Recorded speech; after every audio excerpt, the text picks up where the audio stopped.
Hello guys, नमस्ते। आज चाहिँ म बनाउन गइरहेको छु चिकन बिरयानी प्लस मेरो मिनी ब्लग भिडियो। मलाई चाहिँ त्यति मजाले चिकन बिरयानी बनाउन आउँदैन र म चाहिँ मेरो मम्मीको सपोर्ट लिन गइरहेको छु। मम्मी र म मिलेर चाहिँ आज मस्त चिकन बिरयानी बनाउने हैन। So let's start our chicken biryani recipe. सुरुमा मम्मीले मलाई भन्नुभयो मसला बनाउने भनेर। मसला के बनाउने भन्दा धनिया, जिरा र सौंफ, त्यो 3 कुराहरू मिसाएर चाहिँ मैले मजाले भुटेँ। यसलाई रातो पारेर भुटेपछि चाहिँ मैले ग्राइन्डरमा ग्राइन्ड गरिदिएँ। अलरेडी मैले अचार पिसेको भएको हुनाले चाहिँ ग्राइन्डर नपालिकन त्यही युज गरेको छु। त्यो मसलामा अलिकति मरिच, खोर्सानी, अदुवा, लसुन सबै थोक हालेर चाहिँ मैले मजाले ग्राइन्ड गरेँ र मसलाको टेक्सचर यस्तो देखिन गइसकेको छ। अब चाहिँ मासुलाई के गर्ने भन्दा म्यारिनेट गर्ने। म्यारिनेट गर्न एकदमै जरुरी छ बिरयानीको लागि। ग्रेभी त हुनु पर्यो नि मासुमा। त्यसको लागि गर्ने के स्वादअनुसारको नुन र अघि मजाले ग्राइन्ड गरेको मसला हालेर मजाले मिक्स गर्ने। यसमा अरू के हाल्ने भन्दाखेरि अलिकति मिट मसला, खोर्सानीको धुलो, आफ्नो स्वादअनुसार खोर्सानी जति हाले पनि हुन्छ हैन। हैदराबादमा चाहिँ हैदराबादी बिरयानी भन्ने बित्तिकै यस्तो पिरो हुन्छ, यति पिरो हुन्छ कि त्यहाँको मान्छेहरूले एकदमै पिरो नै खान्छ। र अलिकति कागती फ्लेभरको लागि र मैले अलिकति दही पनि हालिसकेको छु र अब यसलाई चाहिँ पकाउनका लागि तेल पनि रेडी भइसकेको छ। अब म म्यारिनेट गरेको मासुलाई चाहिँ मजाले पकाउन गइरहेको छु। हामीले चाहिँ मेन कुरा थाहा पाउनुपर्ने कुरा चाहिँ ग्रेभी बनाउन जरुरी छ। मासु फ्राई हुन भएन, ग्रेभी हुनु पर्यो। पाक्दैछ के पाक्दैछ? मासु पाक्दैछ। कसले पकाउँदैछ? मैले पकाउँदैछु। फेरि आयो अर्को टर्न, भिजेको चामललाई बोइल गर्नुपर्छ। चामल चाहिँ अलरेडी मैले 1 किलो चामल भिजाइसकेको थिएँ र मासु पनि 1 किलो नै पकाएको हो। घरमा 2-3 जना सदस्यको लागि 1 केजी मासु, 1 केजी चामल एकदम इनफ। अनि यो चाहिँ मेरो favourite chicken leg piece, that's why I am showing for you. Chicken wings र चिकन लेग पिस त मलाई सोध्नै पर्दैन, मेरो एकदम फेभरेट।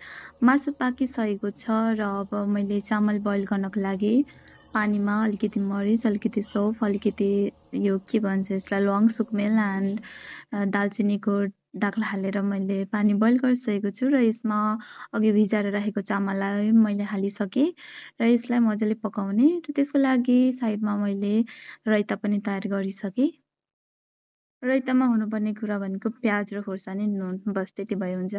अनि बिरयानीको लागि मेन कुरा के हो त? स्टेप बाई स्टेप हामीले खाना र मासु हाल्न जान्नुपर्छ। पहिला मुनि खाना हालेर मैले चाहिँ अलिकति फुड कलर हालेर अनि फेरि अलिकति घिउ पनि हालिदिएँ र त्यसमा अघि पकाएर रेडी पारेको मासुलाई चाहिँ मजाले स्प्रेड गरेर चाहिँ हामीले राख्छौँ र फेरि त्यसमाथि फेरि खाना हाल्छौँ, फेरि फुड कलर अनि अलिकति घिउ अनि फेरि त्यसरी नै मासुलाई स्प्रेड गरेर चाहिँ हालेपछि चाहिँ त्यो मासु पनि एकदम पछिबाट जुसी हुन जान्छ। अब आयो पालो प्याज फ्राई गरेर हाल्ने। यो चाहिँ फ्लेभरको लागि हामीले हाले पनि भयो, नहाले पनि भयो, तर फ्लेभरको लागि चाहिँ मैले 2 दाना प्याज फ्राई गरेर माथिबाट हालिसकेको छु। कहिले पाक्छ? भोक लागिसक्यो।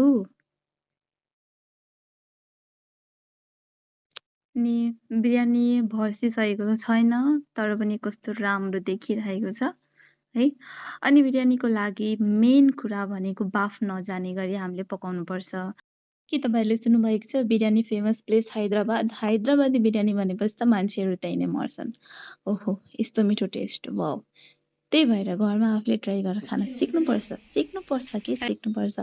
तर म एउटा कुरा के भन्न चाहन्छु भने नि, मेरो मम्मीले सिकाएको र मेरो मम्मीले बनाएको बिरयानी चाहिँ हैदराबादको कुनै पनि बिरयानीले पनि फ्लप खान्छ के, त्यति मिठो बनाउनुहुन्छ। देख्न सक्नुहुन्छ। हैदराबादमा किनेर खाएको बिरयानीमा चाहिँ एकदम मसलादार हुन्छ के। इन्डियनहरूले खाने भनेकै धेरै मसला र खोर्सानी हो। हामी नेपालीहरूलाई त मसला खोर्सानी खायो भने पच्दैन नि त। खाएको 5 मिनटमै कुद्नुपर्छ। त्यही भएर आफ्नै स्टाइलको सादा बिरयानी बनाएर खाने हो। It's so tasty. म चाहिँ खान थालेँ। मैले अघि भनेकी थिएँ नि चिकन लेग पिस त मेरो फेभरेट हो। लेग पिस त मैले लिएर बसी नै हालेँ। ओहो, यस्तो मिठो थियो। वाउ! हैदराबाद त जानै पर्दैन बिरयानी खान। घरमै पाक्छ हैदराबादी बिरयानी। तपाईँहरू पनि ट्राई गर्न सक्नुहुन्छ। If you are liking my video, please do like, share and subscribe. Bye by.